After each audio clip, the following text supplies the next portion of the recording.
memberikan kita beribu-ribu kenikmatan. Tak lupa pula, marilah kita kirimkan salawat serta salam kepada baginda Allah Muhammad SAW, kepada keluarganya, sahabat-sahabatnya, dan semoga kita semua mendapatkan syafaat serta naungan beliau di hari akhir kelak. Amin, amin, amin ya rabbal alamin.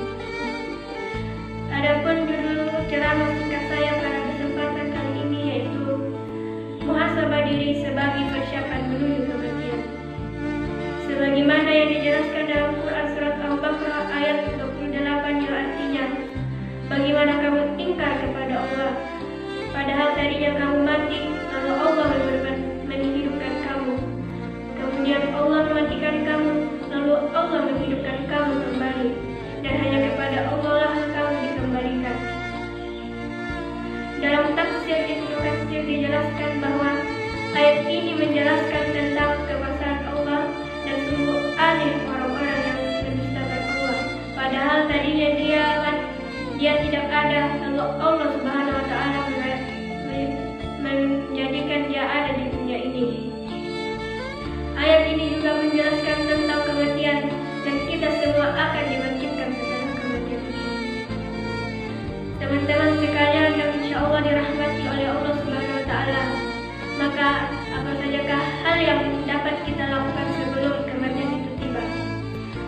Tentunya ada banyak hal, namun pada kesempatan ini saya akan membahas tiga hal. Yang pertama, beramal sebaik mungkin. Sebagaimana yang dijelaskan dalam Quran surat Al-Mulk ayat 1-2, Allah Subhanahu wa Ta'ala berfirman, A'udzubillahi minasyaitonirrajim. Bismillahirrahmanirrahim. Tabarakalladzi biyadihil mulku wa huwa 'ala kulli syai'in qadir. Alladzi khalaqal mauta wal hayata liyabluwakum ayyukum ahsanu 'amala wa huwal 'azizul ghafur. Yang artinya, Maha Suci Allah yang telah menguasai segala sesuatu. Dia Maha Kuasa atas segala sesuatu. Dia menciptakan mati dan hidup untuk menguji kamu, siapakah di antara kamu yang lebih baik amalnya. Dia Maha Perkasa, Maha Pengampun.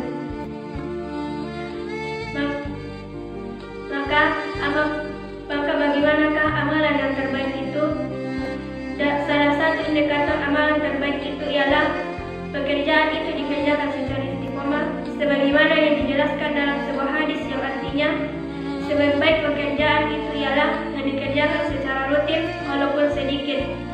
Sebagai contoh, misalnya kita sholat tahajud, walaupun cuma 2 rakaat, tapi kita mengerjakannya secara rutin setiap malam, itu lebih Allah cintai daripada sholat tahajud 4 rakaat atau 8 rakaat yang kita kerjakan namun hanya sekali sepekan atau bahkan sekali sebulan.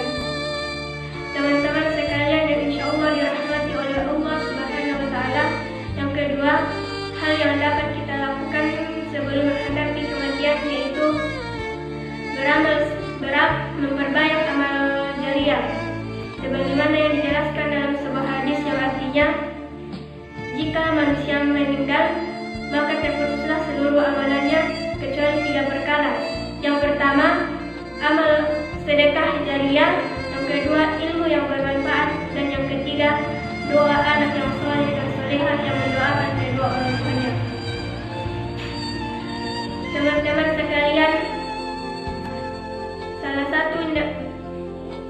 satu indikator amalan dan yang ketiga ialah selalu berdoa agar Allah Subhanahu wa Ta'ala mewafatkan kita dalam keadaan husnul khotimah. Dan salah satu indikator husnul khotimah yaitu Allah Subhanahu wa Ta'ala memberikan kemudahan kepada seseorang untuk beramal soleh, sebagaimana yang dijelaskan dalam sebuah hadis yang artinya, Rasulullah SAW bersabda, jika Allah menghendaki kebaikan kepada seseorang, maka Allah akan membuatnya beramal. Para sahabat bertanya, bagaimanakah membuatnya beramal? Beliau menjawab, Allah akan memberi taufik kepadanya untuk melakukan amal soleh sebelum dia meninggal. Sebagai kesimpulan, marilah kita bermuhasabah seberapa banyakkah amal ibadah yang selama ini kita lakukan? Apakah amal ibadah itu cukup untuk mengharap Sang Pencipta? Jangan-jangan amal ibadah yang selama ini kita kerjakan, jangan-jangan amal ibadah yang selama ini kita kerjakan, yang kita kira amal justru malah menjadi satu hal yang membawa kita ke dalam nerakanya. Nauzubillah min dzalik. Demikianlah ceramah singkat saya. Semoga ada manfaatnya. Jika ada kata-kata yang kurang berkenan di hati teman-teman sekalian, saya memohon maaf sebesar-besarnya.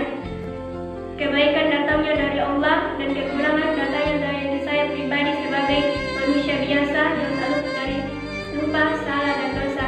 Sekian. Wallahul muwaffiq ila aqwamit thoriq. Assalamualaikum warahmatullahi wabarakatuh. Waalaikumsalam.